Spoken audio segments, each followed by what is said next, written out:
by the sweet will of the powers that be. അധികാരി വർഗത്തിന്റെ സ്വപ്നം, അവരുടെ മോഹം, അവർക്ക് എപ്പോഴെങ്കിലും തോന്നുന്ന ഒരു സന്മനസ്സിന്റെ ഭാഗമായി മാത്രം നേടിയെടുക്കാവുന്ന ഒന്നല്ല ഈ പൊതു വെൽഫെയർ, പൊതുവായ ക്ഷേമം, പൊതുജനങ്ങളുടെ ക്ഷേമം, സാമൂഹ്യ പുരോഗതി. ഇത് നേടിയെടുക്കാൻ മനുഷ്യന്റെ പാർട്ടിസിപ്പേഷൻ എന്ന് വെച്ചാൽ പരദുഃഖ പരിഗണനയുള്ള ഒരു ജനത, a populace interested or sympathetic towards the sufferings of other people, towards the problems of society. A people not self-centered, but a people who are interested in solving the problems of others. A public-spirited citizenry. How did a public-spirited citizenry emerge in our land?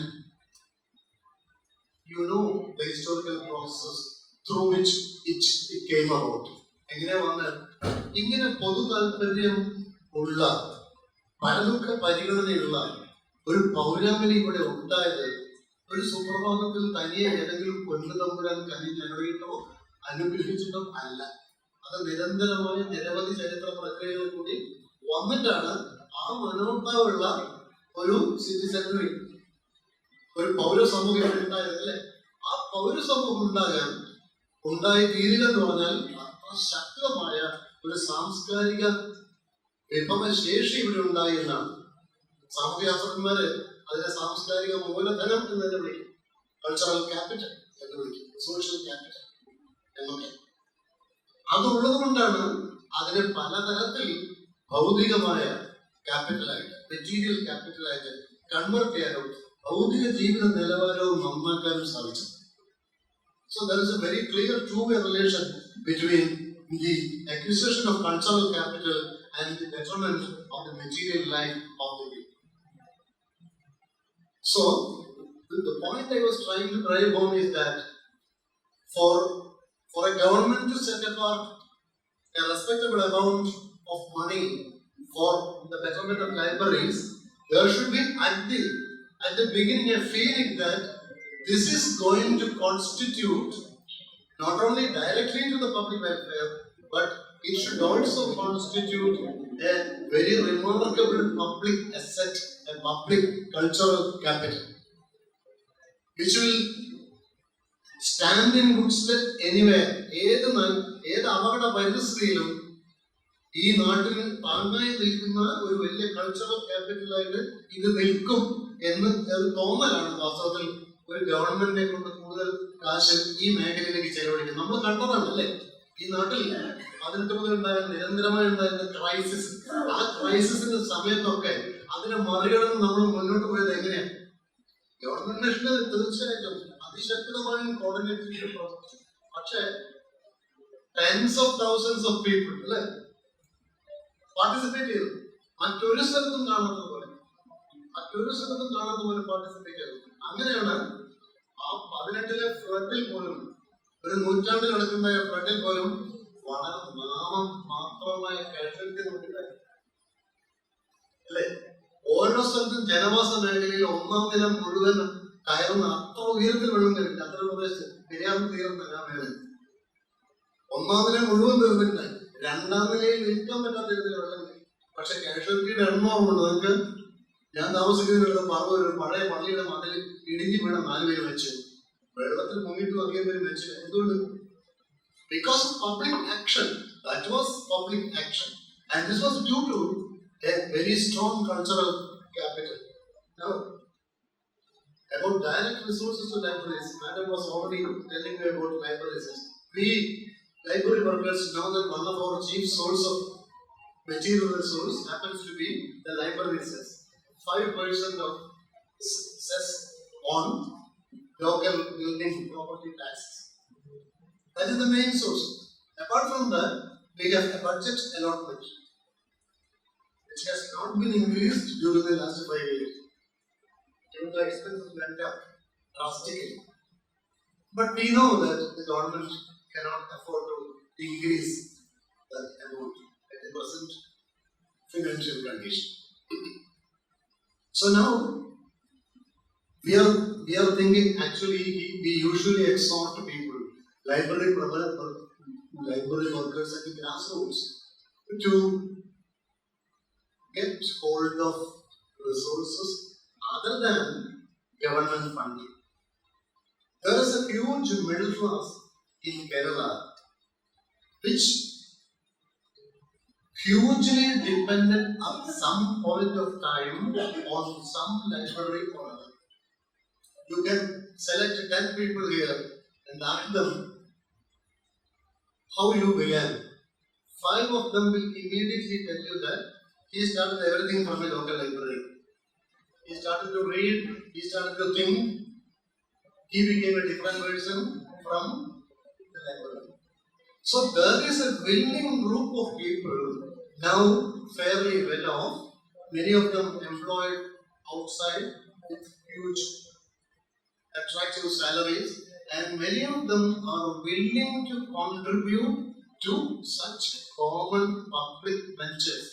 Because the libraries in Kerala happens to be the only public space which has not been invaded by nefarious characters like communalists, castists, etc.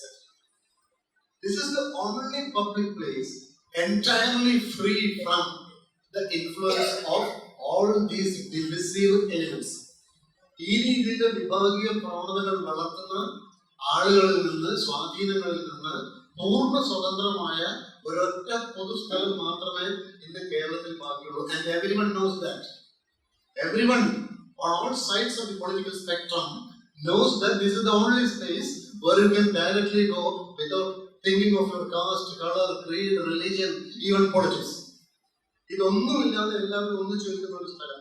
And we are in very much need for such public places where every other public place is shrinking because of the invasion of the elements which we have already referred to. അപ്പോൾ ഇമാതിരി public space രക്ഷിക്കണമെന്ന് സന്മനോഭാവമുള്ള ധാരാളം ആൾക്കാരുണ്ട്. I can give you one example during the last Javas. Many of the library workers experienced that. People willingly participated in organizing receptions to the Java, saying that this is the only place which has not been invaded by the communists, etc. Openly saying, not very educated people, ordinary people coming forward saying that this is the only place where anyone can come freely. And they know that, they understand it very much, and they feel it in the guts. And that's a very important thing. Now, I would like to make one more thing. That's a general point. This is a scenario of the new education policy. Because many of us are associated with the field of education, which undermines the prescriptions of the new education policy, clearly undermines the concept of public good. Education has long been considered as an area which promotes public good. It's being totally undermined. It is considered as a private good. If you are getting education, it is for you, so you should pay. This is not a simple accidental outcome of some freak who enjoys the central government. No. It began much earlier, some 4 decades back, with the Reaganomics in USA and Thatcherism in England. There was a huge withdrawal from public education, and in fact not a simple withdrawal, but an active assault on public education. Active assault on public education. With the very clear aim of curtailing free thinking, places of free thinking. People who belong to the ordinary sections of the population, who suffer from the huge tyranny of capital everywhere, because such people contain the possibility of rebellion, the possibility of resentment and opposition. And such people, students, young men and women from such sections should not reach the area of higher education, especially higher education. So it is a major area where new ideas are generated, new ideas for resistance, new ideas for struggles, and ideas for struggles, ideas representing resistance will necessarily result in inconvenience and sometimes disaster to the dictatorship of the capital. That will be always against the interests of the market forces. So leave spending on higher education, and if possible, assault on higher education. You can see every day as a result of that in India, major public institutions, national level public institutions, internationally renowned public institutions in India, from JNU to many other leading universities and centers, film institute, everything being assaulted in many ways. I don't want to give you details of all those sordid stories. അതാണ് നമ്മൾ കണ്ടുകൊണ്ടിരിക്കുന്നത്. എല്ലാ original thinking വരാനിടയുള്ള പ്രധാനപ്പെട്ട വിദ്യാഭ്യാസ സ്ഥാപനങ്ങളെയും മറ്റും കലാസ്ഥാപനങ്ങളെയും എല്ലാം പല തരത്തിലുള്ള ആക്രമണങ്ങൾക്ക് വിധേയമാക്കുന്ന കാഴ്ച, അതൊക്കെ ഒറ്റപ്പെട്ട് നടക്കുന്നതല്ല. It's all part of a pattern which compels people to compromise with the present scenario, where the state not only withdraws from spending on education, from considering education as a public good, but in engaging actual assault on education. So the people in the library movement should be fighting against all these things in the international scenario in which such activities are no more considered as public good, but something meaner than that.